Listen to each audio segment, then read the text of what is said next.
We're all taught that debt is the enemy, that it's this big, scary monster lurking in our financial closet. But honestly, that's only half the story. The other half? Well, it's how the wealthy actually build their fortunes. So let's pull back the curtain and see exactly how they do it. And look, let's be clear. Bad debt is a monster. It absolutely destroys people. We're talking about those sky-high interest credit cards, those predatory payday loans, the kind of stuff that traps you in a cycle you just can't seem to escape. It's a very real, very serious problem.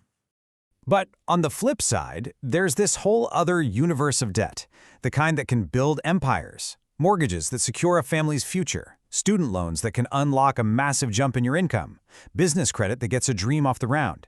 See, this isn't just debt for the sake of debt, it's a strategic tool. So today, we're wrapping up our whole series on interest by tackling this head-on. We're going to break down exactly how smart people use debt to build wealth, while so many others get stuck paying for things that just lose value. Let's really nail down that difference, shall we? Okay, so it all boils down to one simple fundamental difference. And I promise you, once you get this, you will never look at money the same way again. This chart right here, it lays it all out, plain and simple. Over on one side, you've got bad debt. Its entire purpose is to buy stuff that goes down in value. Think cars, clothes, gadgets, all financed at these painfully high interest rates. But on the other side, you have good debt. Its purpose is the total opposite, to buy assets that go up in value or that generate income. And the cost is way, way lower. One path is a leaky boat, slowly sinking your wealth. The other one? It's a rocket ship. And that leads us right to the golden rule of good debt. It's so simple, but so powerful. The thing you're buying has to make you more money than the loan is costing you. That's it. If the return is bigger than the interest rate, it's a smart move. Think about that. You're literally using the bank's money to make yourself richer. That's the game. Okay, that's the theory. But how does this actually play out in the real world? Let's dive into 3 quick case studies to see how this idea of leverage really works. And of course, we've got to start with the undisputed king of good debt, the mortgage. For most people, this is the #1 way they build wealth. And the secret sauce here? It's a little word called leverage. It just means using a small amount of your own money to control a much, much larger asset. So, let's play this out. Imagine you buy a house for, say, $350 grand. You put down $50,000 of your own money and borrow the other $300,000. Now let's fast forward a couple of decades. That same house, through normal appreciation, is now worth $700,000. You only put in $50K, but you get the profit from the entire asset's growth. That is leverage, and it's beautiful. In this chart right here, this visualizes the magic. That huge gap between what you borrowed and what the house is worth now, that's your equity. That's pure wealth. It was built on the bank's money, but it all belongs to you. It's why homeowners are essentially paying themselves every month, while the renter's money is just gone.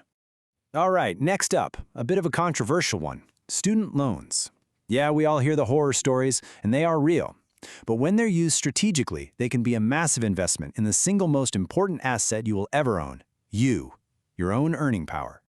Just think about the math for a second. Let's say a specific degree in a high-paying field costs you $100,000 in loans, okay? But what if that degree boosts your lifetime earnings by $1 or even $2 million? The return on that debt is an incredible 10 to 20 times what you put in. I mean, wow, that's a trade you should make every single time. And then, of course, there's business and investment debt. This is where things can really take off.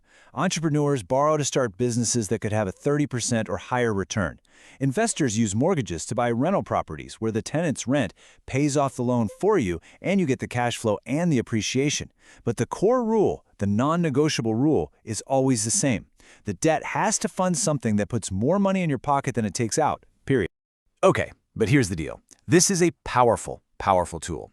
And like any powerful tool, whether it's a chainsaw or a car, you've got to know how to use it safely.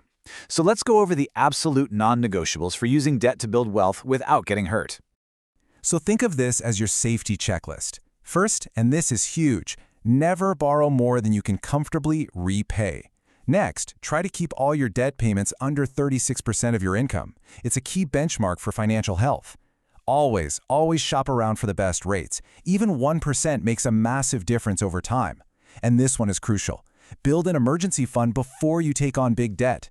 This is your cushion, your oh crap fund that keeps you from having to sell a great asset at a terrible time. And here's what that looks like in practice. That 36% rule, this is your target. This right here is what a healthy, stable financial picture looks like.